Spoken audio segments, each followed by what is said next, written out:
A few moments later. Yo guys, jadi bertemu lagi dengan aku Yazid Al-Ghifari di podcast Dutchland. Nah, di sini kita akan membahas tentang imperialisme dan kolonialisme. Sebelumnya udah pada tahu belum sih apa itu kolonialisme dan imperialisme? Nah, belum pada tahu kan? Yo, mari kita simak bareng-bareng bersama narasumber yang saya temui ini. Bang, jadi kolonialisme dan imperialisme itu apa sih pengertiannya, Bang? Dari saya telusuri tentang dari berbagai macam sumber apa itu saya ketemui dan yang pertama itu kolonialisme itu adalah suatu negara yang ingin menguasai sumber daya alam dari negara yang ingin dikuasai. Nah, kalau imperialisme sendiri itu adalah sebuah negara yang ingin menguasai negara lain dan mengubah sistem pemerintahan negara yang sudah ditetapkan negara yang ingin dikuasai. Jadi kalau misalnya kolonialisme itu dia hanya ingin mengambil sumber daya alamnya aja. Berarti kalau misalnya imperialisme dia ingin mengambil sistem pemerintahannya juga dan mengubahnya juga. Dulu negara kita ini pakai sistem kerajaan. Nah, semenjak masuk negara bagian Eropa seperti Inggris, Spanyol, dan Prancis dan Belanda. Nah, di situ kita mengikuti mereka dengan sistem jenderal, presiden, dan laksamana. Nah, seperti itu. Dengan adanya mereka masuk, mungkin ada dampak positif dan negatif.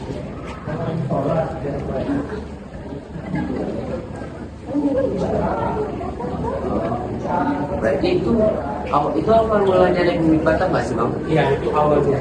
Oh, Bang, pengertian Republik Batam itu apa sih? Nah, Republik Batam itu sendiri adalah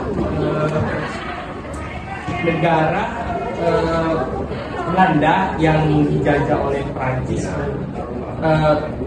Prancis ini berevolusi dan kemudian datang ke Indonesia dan dipimpin oleh Louis Napoleon. Ya, memang Republik Batam sendiri itu dia ngapain sih, Bang, ke Indonesia? Nah, dia sendiri ke Indonesia sama kayak Belanda, Portugis dan Spanyol itu mengambil sumber daya dan rempah-rempah itu berharga dari karangnya yang sebagai jual beli itu. Lebih ke perdagangan lah. Iya, perdagangan. Karena pada zaman dulu itu rempah-rempah itu lebih berharga dari emas. Mereka masuk ke Indonesia itu tahun berapa, Bang? Nah, mereka masuk ke Indonesia itu bisa yang saya dapat sih di tahun 1995 ya. Nanti tahun 1795 itu Republik Batam sudah masuk ke Indonesia. Ya, itu sekarang bentuknya. Awal mulanya juga. Iya. Oh. Emang dampak mereka datang ke Indonesia itu apa sih, Bang? Dampaknya dengan adanya dampak di pertahanan dan ekonomi, Indonesia sedikit maju dan lebih baik. Cuma masih di bawah penguasaan sih. Jadi Indonesia itu masih sedikit susah lah jadinya. Jadi kayak gak bebas ya. Batam.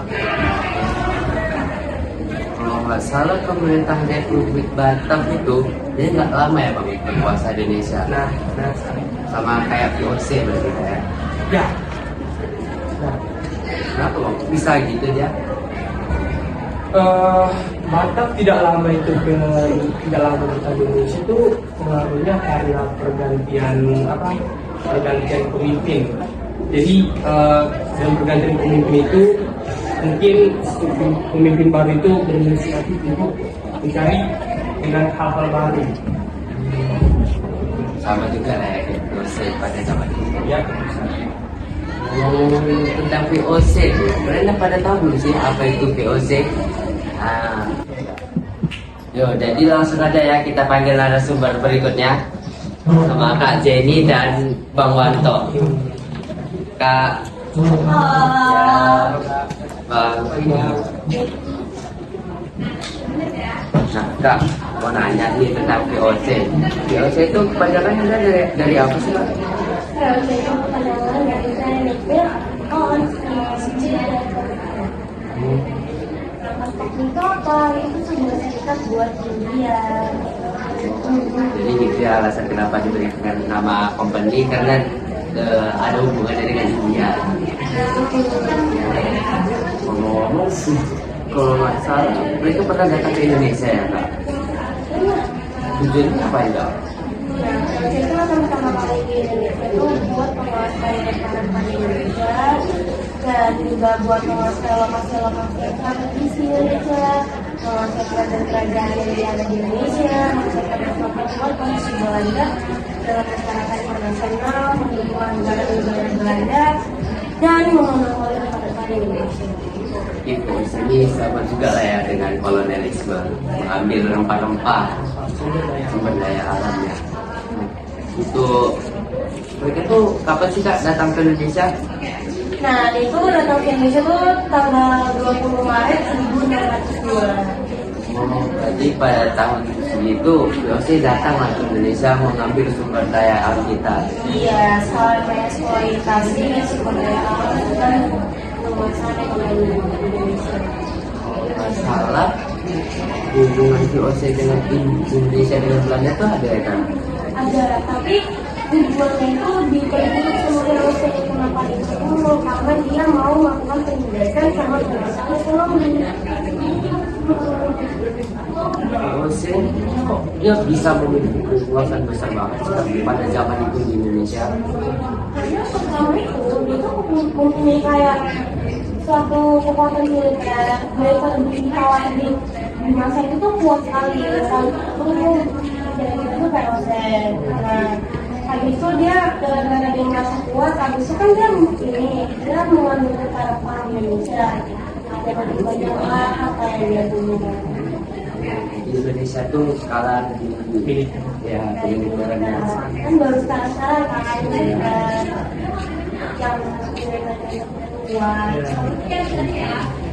VOC itu runtuhnya kapan ya, Kak, di Indonesia?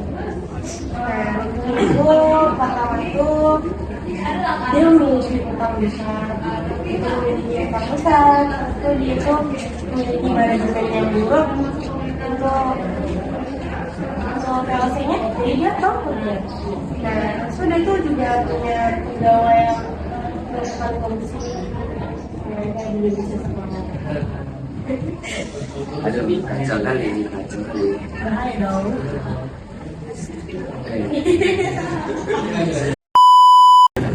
Oh iya, Kak, setelah runtuhnya VOC di Indonesia tuh ada apa aja sih, Kak, di Indonesia?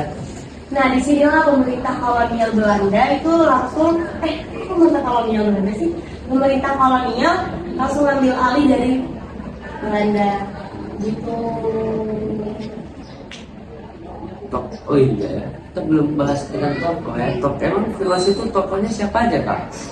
Nah, tokoh yang paling penting di VOC itu adalah Jan Pieterszoon Kool. Itu tuh salah satu tokoh penting dalam sejarah kolonial.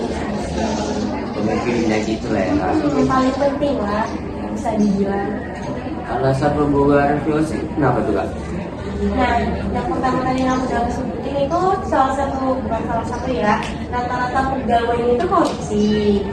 Terus tuh meningkatnya anggaran pengeluaran untuk biaya peperangan. Misalnya saya ada pemberontakan Hasanuddin dari Goa. Ingat gak sih kalian dari Goa, Hasanuddin dari Goa itu sejarah itu? Nah, terus tuh banyaknya gaji yang harus dibayar karena punya pegawai yang banyak. Saking banyaknya udah pegawainya banyak, rata-rata pegawainya korupsi kan kacau tuh. Nah, terus tuh adanya pembayaran dividen. Dividen itu keuntungan. Nah, bagi pemegang saham bisa memberatkan pihak VOC dan membuat pemasukan VOC itu berkurang. Makanya tadi tuh juru bicara VOC itu memperkuat anggaran Belanda. Nah, terus tuh alasan pembubaran itu juga ada saingan dagang di Asia bertambah, yaitu adanya Inggris dan Prancis dan EIC. Nah, ngomong-ngomong kalian tahu kan soal EIC? Terus tuh selain itu ini Ini yang paling akhir nih, itu adanya perubahan politik Belanda yang berdirinya Republik Batam pada tahun 1795 yang demokratis dan liberal sehingga lebih menganjurkan perdagangan bebas. Nah, ngomong soal isu nih, itu kayaknya hampir sama nggak sih sama POC karena sama berdagang nggak sih? Abang soalnya ini kan menguasai nggak sih materi-materi yang isu bang? Menguasai apa tuh? Ada yang mau ditanya nggak tuh? Bang, kalau boleh tahu, EIC itu apa itu? Nah, EIC itu atau kepanjangannya dulu lah ya, East India Company. Nah, itu didirikan pada tahun 1900 dan itu sudah mendapatkan piagam dari Ratu Elizabeth pertama dari Inggris. Dari Inggris Iya. Berarti harus diisi dulu. Ya, dia dapat piagam dari si Ratu Elizabeth tadi. Terus Pak, kapan isu didirikan? Nah, di situ seperti yang tadi itu sudah didirikan sejak tahun 1600. Apa? Setelah itu tanya-tanya dong. Kalau tujuan utamanya apa bang? Nah, tujuan utamanya itu kalau di India dulu nih, kita bahas India dulu lah ya. Nah, di India itu awalnya sih dia cuma mau berdagang ya. Zaman dulu kan rempah-rempah itu emas gitu. Nah, iya betul. Nah, awalnya sih berdagang rempah-rempah dan barang-barang tekstil dan barang lainnya. Nah, namun saya berjalan waktu, dia mulai terjun tuh mengambil peran politik di India. Habis itu dengan peran militer juga, dia itu bisa menguasai wilayah besar yang ada di India. Berarti memang adalah kaitan POC ya, memang kayak EIC ini ada di India dan POC di Indonesia. Mungkin bisa juga EIC itu datang dari ada ya? Ada. Dia itu pertama kali oleh Sir James Lancaster. Itu pemimpin pelayanan EIC pertama kali di Indonesia pada tahun 1602. Pelayanan pertama mereka itu di Aceh. Nah, itu selanjutnya mereka berlayar ke Banten. Nah, seiring berjalan waktu mereka berkembang tuh, terus itu mereka berdagang. Mereka tuh sangat puas tuh sampai di situ Pak. Habis mereka udah berkembang, habis itu mereka mau monopoli perdagangan di Sumatera lainnya. Jadi mereka itu secara kabar seperti yang dia tadi itu. Jadi si isu itu mulai monopoli Yang dia nggak? Itu baru deh, dari itu tingkat dari itu kita dengan penguasa lokal, yang berkuasa dengan masyarakat lokal, sekarang sendiri. Makanya mereka itu kemungkinan itu besar dengan saya mulai perdagangan yang besar di Indonesia.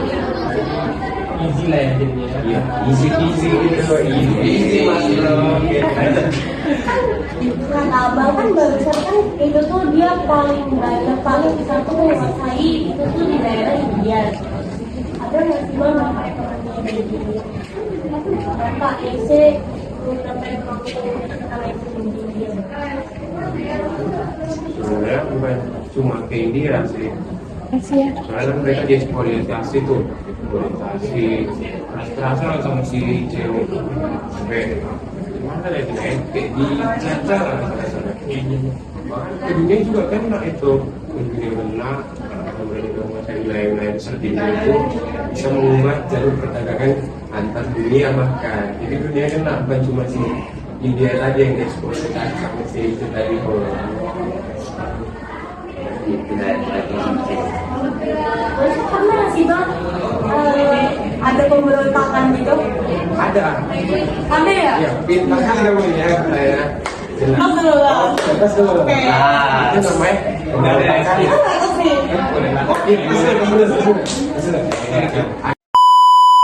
Ada pemberontakan nggak sih kalau masa Indonesia itu? Ada.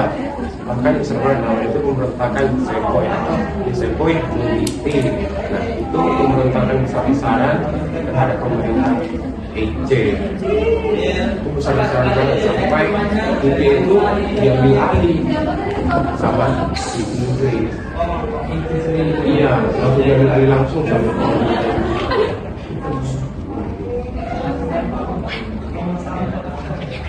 Terus siapa yang menggantikan Indonesia sebagai presiden? Nah, pas di EC baru ya si EC ya, si EC kan udah runtuh nih. Dari awal udah pemerintah sehingga akhirnya runtuh. Itu langsung diambil alih sama Inggris, langsung dijadikan menjadi bagian dari Kekaisaran Inggris dan kemerdekaannya itu pada tahun 1947. Mereka itu berbeda pada tahun segitu. Kalau VOC itu kan ada bukan banyak yang mempengaruhi itu. Kalau di VOC itu dia mempengaruhi soal budaya, ekonomi, kayak gitu kan. Ngomong-ngomong nih, EIC itu ada nggak sih Bang mempengaruhi gitu soal budaya? Ada, itu pasti ada. Itu pasti ada ya. Apa tuh Bang?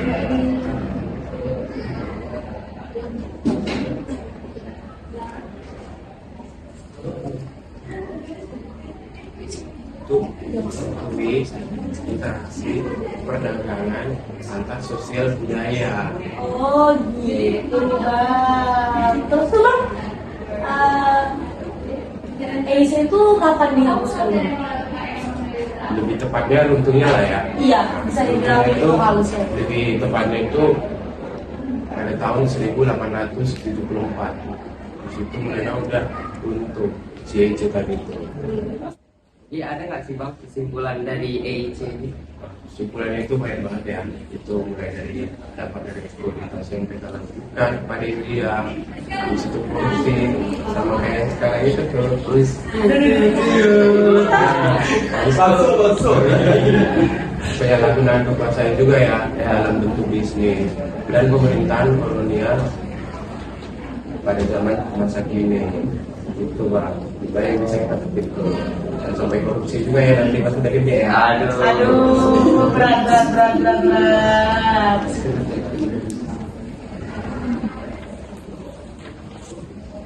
Ngomong-ngomong nih, kan EIC sama VOC ini kan sama-sama kolonial, sama pemerintahan kolonial nih. Kalian pernah dengar soal Dendels nggak sih? Itu nyatu nggak sih? Soalnya kayak kalau misalnya itu kan kalau yang kan aku dengar ya, karena itu soal ini sih pemerintahan. Aku penasaran nih, belum tahu ceritanya. Kalau ini saya kan udah tahu nih, udah baru nanya sama abang ini. Ini gimana nih? Kita nggak tahu nih soal Dendels. Atau langsung aja kita panggil narasumber selanjutnya ya. Wah boleh tuh, boleh. Nah, kita panggilkan Bang Budi dan Kak Esa. Kak.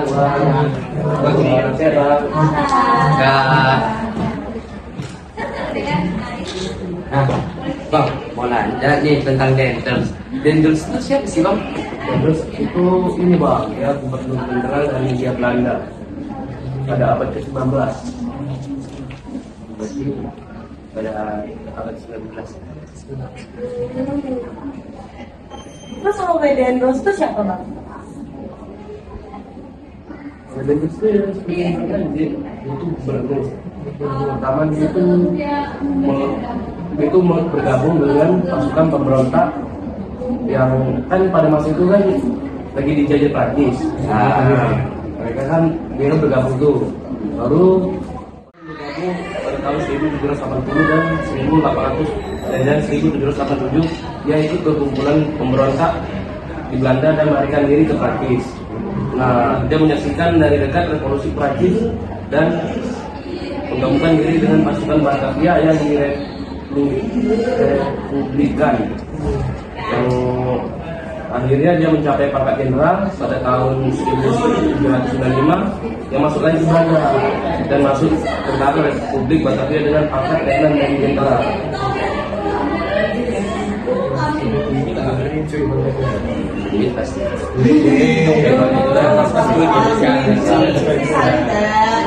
Oke, berarti itu bisa dibilang Dendels itu dari Belanda Bang ya? Dari Belanda. Berarti bukan dari Prancis? Bukan dari Belanda. Itu sama dong kayak VOC. Ini juga dari Belanda ya nggak sih? Jangan kalian juga sama nih. Iya. Enggak ya, salah Pak. Tujuan utama Dendels ke Indonesia itu ngapain sih Bang? Tujuannya itu dia untuk meningkatkan pertahanan kolonial Belanda dan melanjutkan infrastruktur. Oh, berarti berarti ada pengaruh juga. Terus tuh kalau misalnya Raden Oso memperkuat pertahanan Indonesia itu gimana? Dia melengkapi persenjataan dan membangun kayak semacam apa sih? Ya militer gitu, militer ya. Kayak kapal berlibur sih. Bukan ya? Pertahanan. Pertahanan. Oke, benteng gitu ya bang. Ya,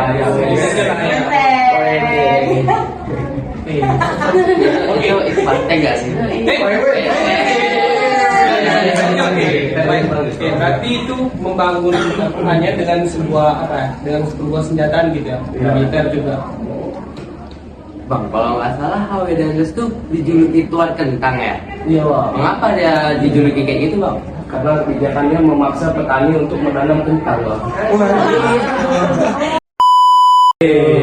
Dan kentang itu sebagai bahan alternatif bang, jadi kayak cadangan aja. Second choice gitu ya bang. Sedikit kali. Choice, kayaknya saya nggak disebut choice. Oke, berarti kentang gitu. Ya. Lebih berkelas gitu ya tentangnya. Terus tuh dampak jangka panjang dari kebijakan Muhammad dan Rosto apa bang? Jangka panjangnya itu ya salah satunya infrastrukturnya dapat digunakan untuk sebagai sarana perdagangan dan transportasi. Itu aja. Transportasinya seperti Tanya militer gitu. enggak juga sih, dia transportasi untuk mengatakan perdagangan aja, barang dagangan. Berarti masih kayak kayu lah ya. Kapal. Mahal ya? Oh ya, pelabuhan lah. Berarti sama kapal. Terus tuh pendapat orang yang ikut sama Muhammad dan Rosto gimana? Pendapat masyarakat itu ya selama pemerintahan Dendor tuh mereka seperti kayak disuruh kerja rodi, dipaksa lah. Berarti kejam ya. Iya, bisa dibilang gitu ya. Serem ya. Juga kerjaan dan udah kayak kan kerjaan juga. Tapi Tuan Kentang. Tapi satu jam ini mereka kayak bikin second choice buat kentang nggak sih? Yang ada tiduran sih kalau aku. Agak sebulan. Kadang-kadang. Menyebabkan ya, apa sih yang menyebabkan akhir pemerintahan dari HW Daniels itu? Dia diangkat, dia seperti apa ya? Pertama dia diangkat komisaris tertinggi, yaitu dibawa oleh Raja Louis dan kembali ke Belanda pada tahun 1811. Yang menjadi akhir karirnya gimana tuh bang? Akhir karir dari si Daniels ini? Akhir karirnya itu juga banyak tidak suka, seperti para Napoleon itu dia tidak suka dengan pemerintahan Daniels. Lantas habis pemerintahan Inggris itu diganti sama Thomas Stafford Raffles. Oh, Itu ada hubungannya lah ya. berarti berhubungan. Itu Muhammad dan Rosto itu dikenal dalam sejarah Indonesia kan? Itu tuh kenapa dikenal? Itu karena dia pembangunan infrastruktur jembatan yang seperti yang kita kenal lah, yang di Jawa tuh infrastruktur jembatan pos apa? Jaya Pos ya? Ya, Jaya Pos kan? Iya, Jaya Pos. Tadi kan kita ngomongin Stafford Raffles nih. Yang lain ada yang tahu nggak sih tentang apa? Kalau kakak tahu nggak Stafford Raffles itu tentang apa? Jadi Stafford Raffles itu adalah seorang negarawan yang berasal dari Inggris. Jangan-jangan Jangan-jangan sama Oke, lanjut. Nah, dia itu dikenal sebagai penguasa Hindia Belanda dan juga perannya dalam pendirian Singapura.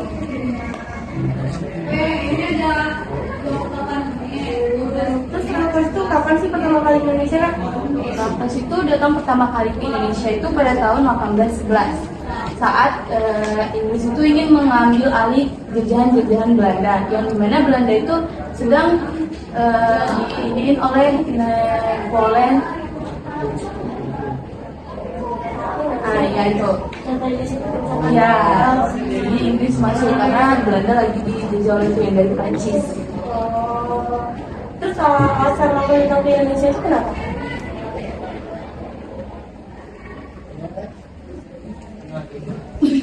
Sih, pas anjir.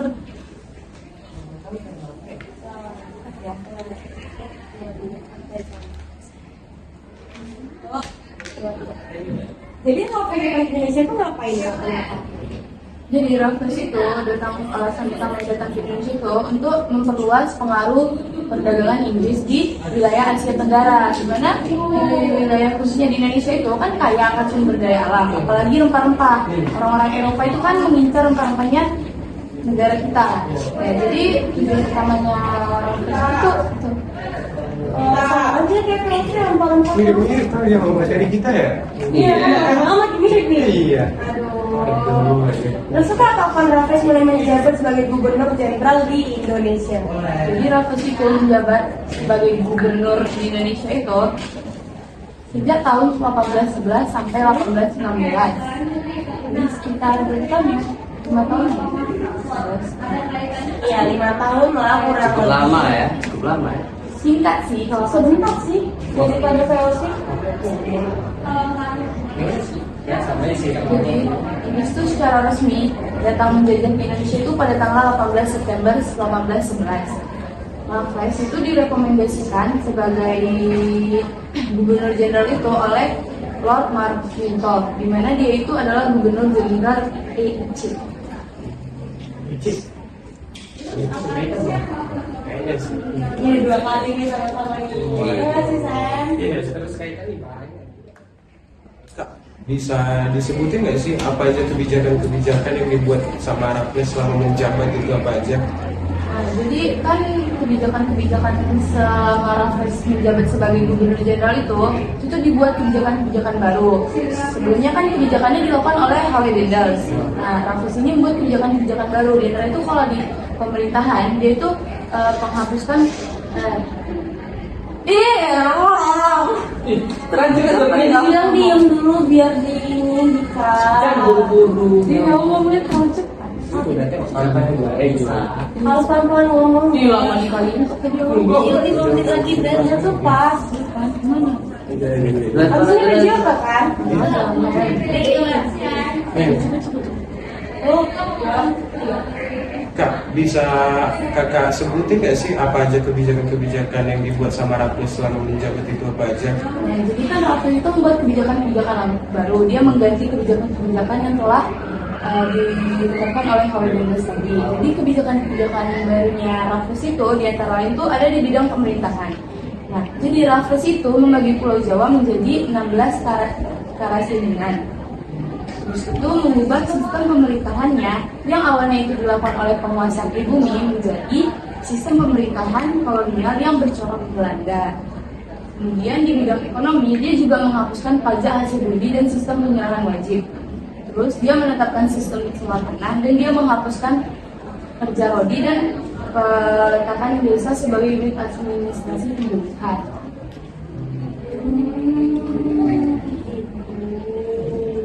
Terus di bidang sosial juga ada kebijakan Raffles. Apa sih itu Kak? Bisa dikasih tahu nggak? Itu dia menghapus perbudakan. Meskipun pada prakteknya itu Raffles itu melanggar undang-undang yang dia buat sendiri. Pada zaman itu tetap ada kegiatan yang jenis perbudakan. Sama kayak jauh di lah. Ya, perbudakan. Jauh itu dihapuskan oleh Jadi belum lagi. Jadi jalurnya beda lagi. Ya, ini kebijakan baru. Tadi kan begitu. kan kita tuh zaman-zaman dahulu gitu. Semakin lama kan zaman itu kan bertambah.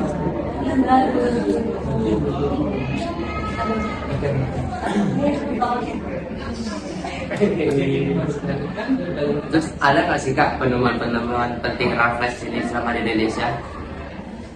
selama Raffles di Indonesia dia ada menemukan kayak membuat buku History of Java yang isinya itu tentang Pulau Jawa, mulai dari letak geografisnya, terus ada istiadat budayanya. Terus kalian tahu nggak sih bunga Raffles yang Al-Maudi? Tahu yang bau itu Yang nggak sih? bau itu guys. Bau. Itu salah satu penemuan ya ciri khas Indonesia kan di Sumatera. Itu salah satu penemuan barunya itu dilakukan oleh Thomas Alfred Raffles ini. Berarti dia lah penemunya. Kamu pernah dengar sih kalau dari temen? Ya, karena kan Raffles sama Raffles ya Al-Maudi. Wih, yang mirip ya. Baru cuy. Nah, dengar-dengar katanya masa pemerintahannya ini nggak lama ya kan? Itu kenapa sih kok? Karena cuma dalam kurun waktu 1811 sampai 1816 kan. Hal ini tuh berkaitan dengan berakhirnya masa jabatan Lord Lincoln yang digantikan oleh Lord Moira pada tahun 1813. Jadi Lord Moira ini tidak tertarik dengan sistem pemerintahan Raffles kebijakan Raffles itu. Dia itu menganggap Raffles itu hanya membebani anggaran pusat. Oleh karena itu Raffles itu digantikan oleh John Kendall. John Kendall ini datang pada tanggal 11 Maret 1819. Jadi John Kendall itu menggantikan Thomas Stafford Raffles pada 1816. Makanya dia menjabatnya cuma sampai 1816. Saya karena itu ya. Cinta kamu. Terusnya laki-laki sedih banget ya. Jauh deh, Mas. Aduh, jangan kita. Terus apa sih dan jangka-panjang kebijakan Raffles di Indonesia? Jadi kebijakan Raffles di Indonesia tuh kayak sistem pemerintahannya, terus kebijakannya, peraturannya. Terus kemundurannya gimana Pak?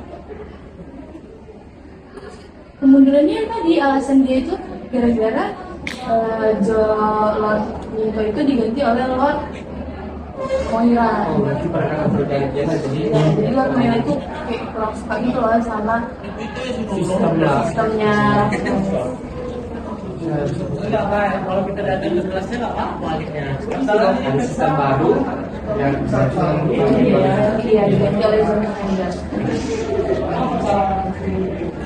Nah, ngomong-ngomong nih, kalau tadi kan Dan Rose kan kerja paksa, kalau dirimu kan Brody. Nah, kira-kira pernah dengar soal sistem tanda paksa nggak sih? Oh iya. Pernah sih. Ada ya? Berkaitan juga sih. Iya, kalian sangat teman paksa nggak sih? Kalau saya tahu sih, cuman kayak pernah dengar gitu sistem apa gitu, paksa ini dari mana gitu, sebelum itu masuk pemerintahan. Belum pada tahu kan? Ya udahlah, langsung aja kita panggil narasumber selanjutnya, yaitu ada Kak Grace, Kak Silva, dan Kak Fakira. Masuk Kak.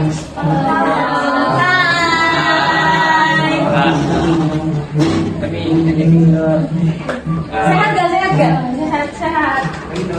Oh ya. Nah, Kak, mau nanya nih tentang tanah paksa. Tanah paksa itu apa sih Kak? Itu?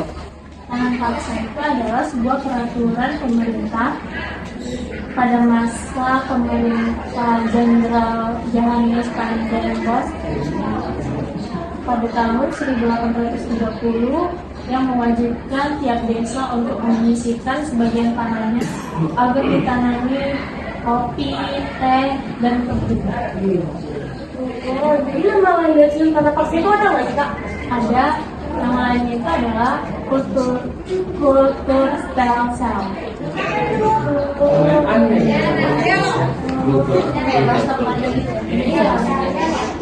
sistem tanam paksa memiliki tujuan tertentu kan?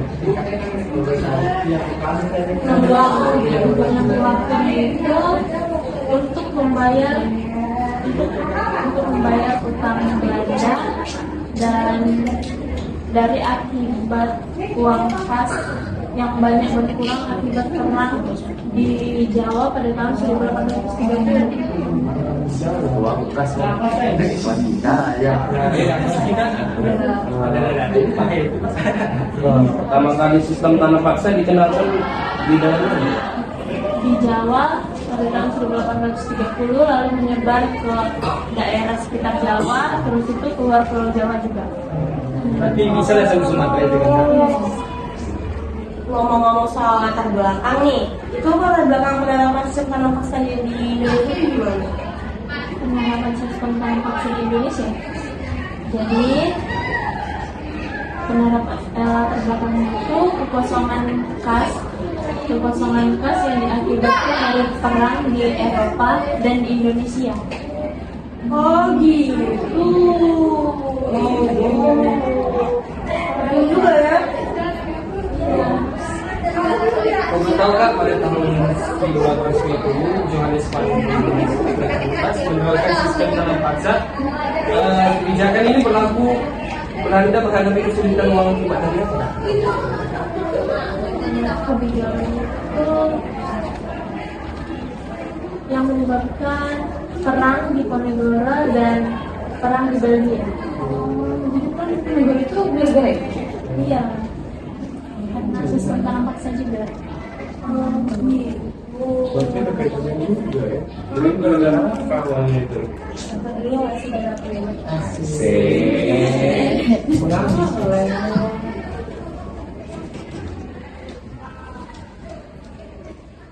Ini Kak, mulai lagi nih. Menurut ketentuan, tanah yang digunakan untuk tanaman wajib hanya 1/5 tanah yang dimiliki rakyat. Namun pada pernyataannya selalu lebih, bahkan setengah bagian dari tanah yang dimiliki rakyat-rakyat. Ini menyebabkan apa sih Kak? Menyebabkan rakyat Indonesia itu kekurangan bahan pangan dan mereka juga nggak bisa menanam bahan pangan untuk mereka konsumsi.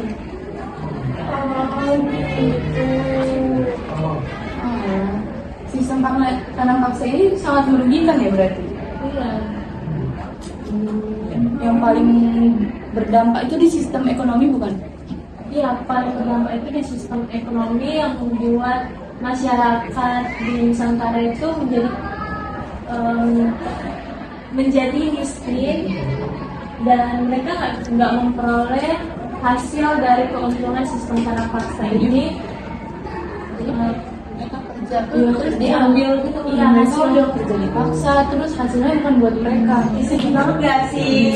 Itu hasilnya itu untuk pemerintah. Pemerintahnya juga bukan Bukan masalah Iya, pemerintah itu daerah. pemerintahnya dari pemerintah Belanda.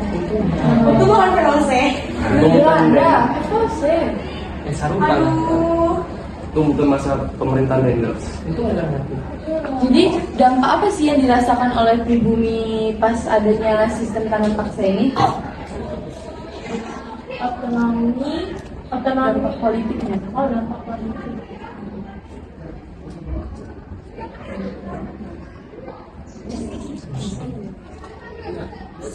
Oh, otonomi yang dijalankan. Gimana nanti hidupnya? Diam. 1, 2, 3, pulang. Jadi kan tadi itu dampak ekonominya. Nah, dampak politiknya itu apa sih dari adanya sistem tanam paksa yang dilakukan bangsa Belanda kepada bangsa Indonesia? Otonomi yang dijalankan pada bupati yang digaji oleh pemerintah Belanda sehingga membuat berpartisipasi untuk berhentinya sistem politik. Oh, jadi gitu. Jadi sembarang paksa yang mungkin mengakibatkan Penderitaan. Jadi dia kayak ngasih penderitaan gak sih? Sebentar ya. Itu Jadi yang tanam paksa alami juga sampai ada sekarang ya. efeknya sama sekali pada Indonesia ya. Iya. Sudah mulai modern ya. Jadi sistem tanam paksa yang mengakibatkan penderitaan bagi bangsa Indonesia ini, alasan paling tepat mengapa terjadinya sistem tanam paksa itu tuh apa sih? Menutup kerugian kas akibat perang di Eropa serta mendapat sumber daya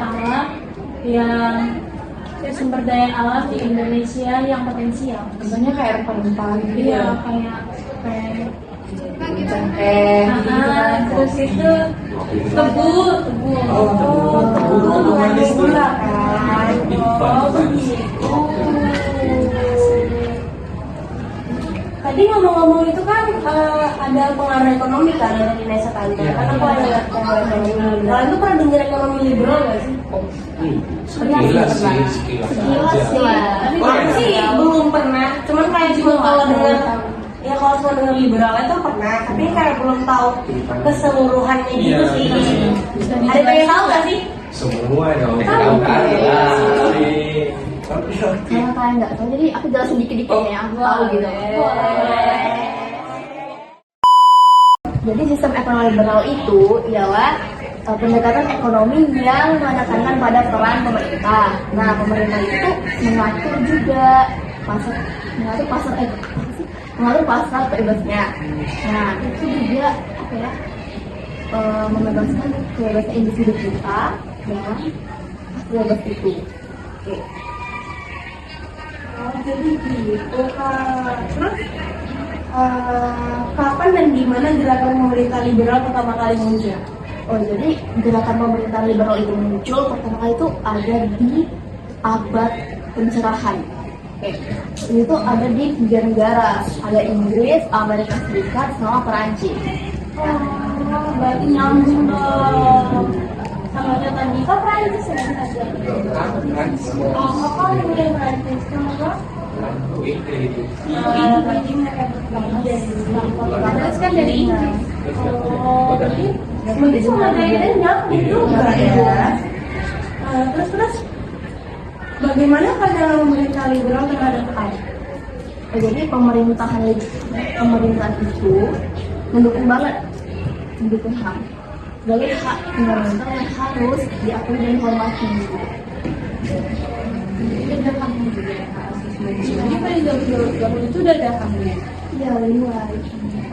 Jadi PKS pelatih. Ayo benar. Jadi lebih maju gitu nggak sih, nggak yang kekerasan gitu. Oh gitu. Oh ya Kak, bagaimana pandangan pemerintah liberal terhadap HAM? Tapi udah jelas sih. Sering ya. Oke. Terus salah satu lagi Kak, bagaimana pemerintahan berperan dalam sistem ekonomi? Oke, jadi pemerintahan itu cenderung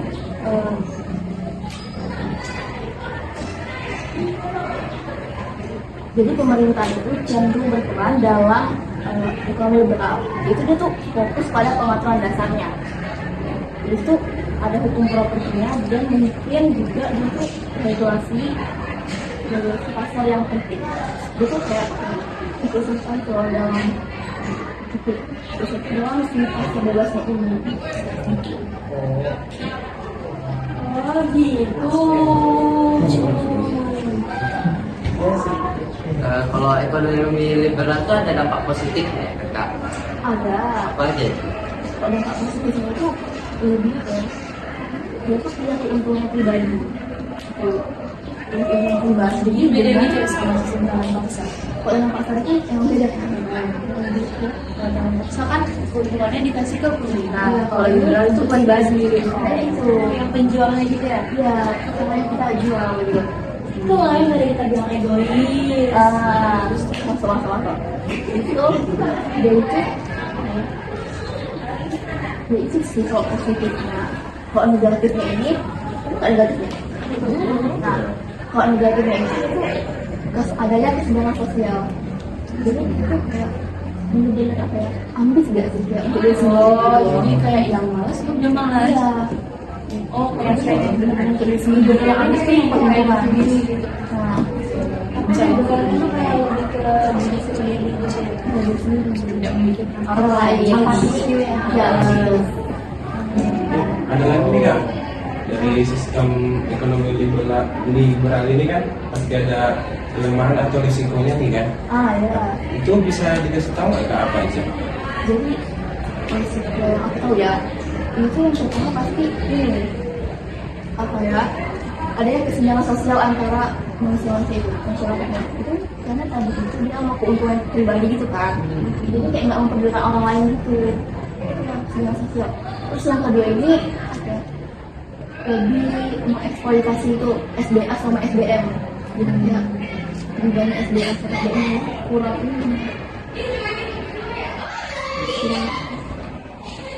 Jadi udah SBM ini nggak bagus juga gitu. Nggak sih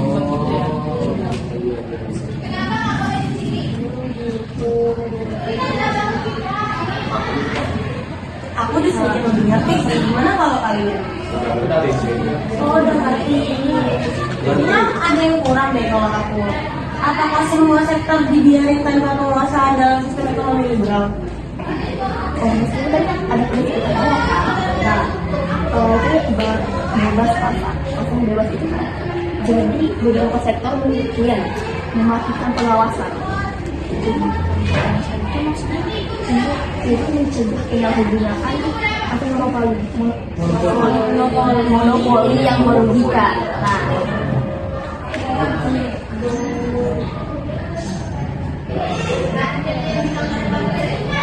jadi ada kebijakan sama pemerintah tadi. Kenapa kan tadi nggak dengar suaranya kecil banget suaranya? Kalau tidak sepenuhnya bebas gitu.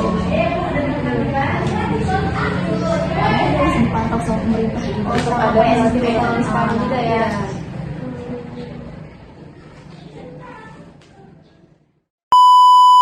Oh, berarti jadi ekonomi liberal itu nggak sepenuhnya bebas gitu ya? Ya benar. Berarti kan bisa dicampur pemerintah kan.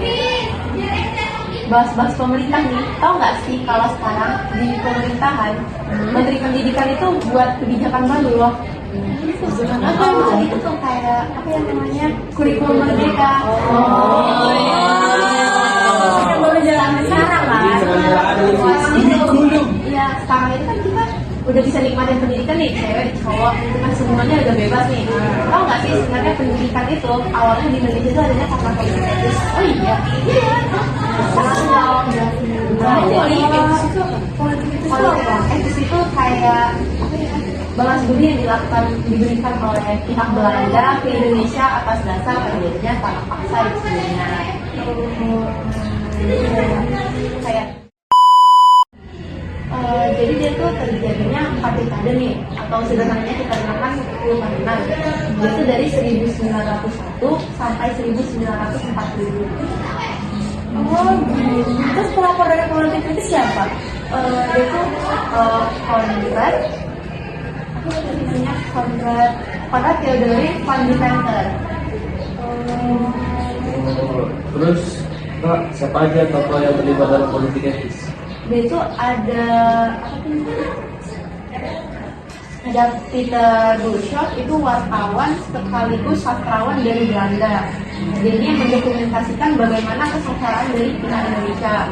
Terus juga ada Edward sama Ernest Dowes Letter yang dulu tuh ada pernah dia sampai dibahas Multatuli dengan Setiabudi. Nah, jadi apa tuh namanya? Jadi Ernest Dowes Letter ini itu keturunan dari Edward Dekker. Jadi Edward Dekker ini Multatuli, dia itu yang membuat buku yang namanya Max Havelaar yang menjelaskan tentang bagaimana masyarakat terlihat terhimpit. Terhimpitnya itu kayak terhimpit di antara kepentingan kolonial Belanda sekaligus dari penguasa lokal. Menderita, cara sederhananya itu menderitanya Indonesia lah di situ di masa itu. Nggak mau ngaku juga ya kolonial. Oke Kak, mau tahu apa tujuan politik etis?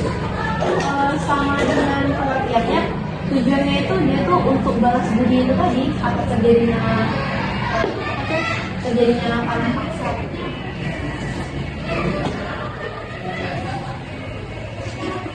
Tadi kan bahas tentang kurikulum ya, kurikulum merdeka nih. Nah, tentang sekolah ya Kak. Kira-kira sekolah apa aja nih Kak yang didirikan dalam program edukasi tersebut? Ada HIS nih, Hollands Inland School. Kalau kita tuh namanya SD kan sekarang. Nah dia tuh dibuat untuk masyarakat pribumi, masyarakat Indonesia nih. Terus ada ELS, Europees School. Dia sama SD juga, tapi dikhususkan untuk orang-orang Eropa. Beda. Terus setelah lulus dari kedua SD tadi, mereka juga dipisahkan dengan sekolah yang berbeda juga. Kalau untuk lulusan HIS itu dilanjutkan ke ULO, yaitu MIS with the Great Ledger Underwich. Kalau LS itu lanjutnya ke HGS, Hager Burgerlich School gitu.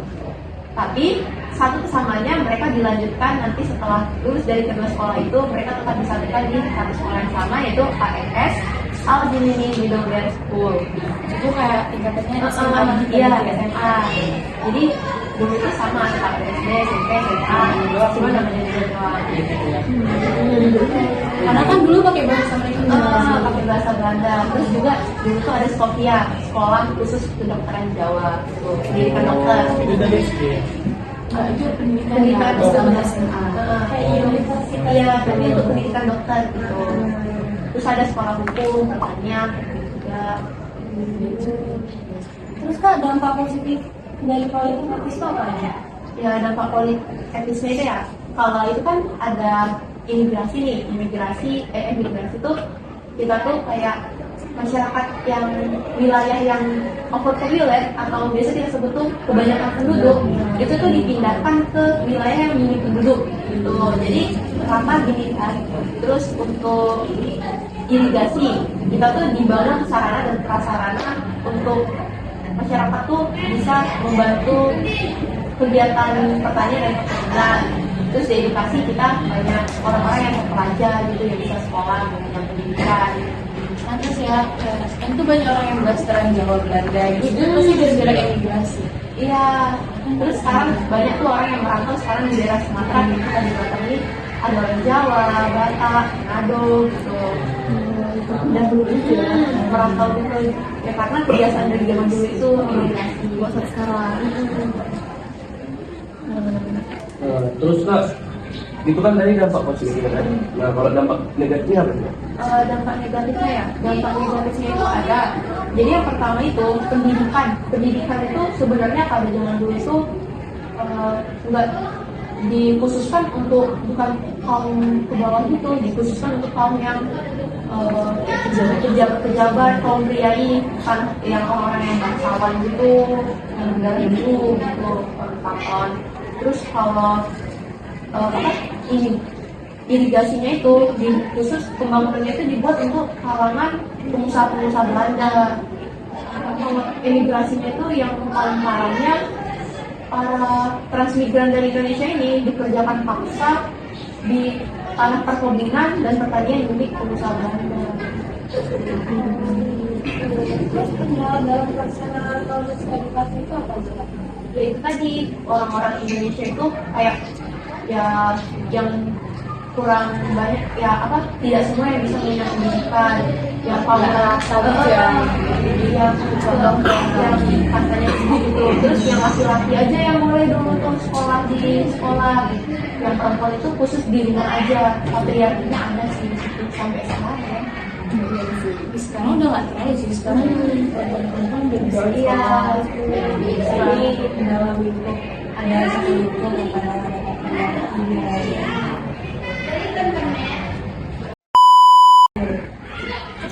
Jadi segini aja nih kan kita pelajaran kita hari ini. Yang udah kita sharing, yang udah kita gimana. Jadi di situ udah paham belum? semoga paham ya. Harus paham. Siap Bang, jangan terus Bang sih. Sangat paham. Gimana Bang? Udahlah, udah lapar juga nih kita ya kan. Iya. Nah, sekian dari podcast kali ini. Nah, kurang lebihnya begitulah. Sekian dan terima kasih. Bye. Tutup. Tutup.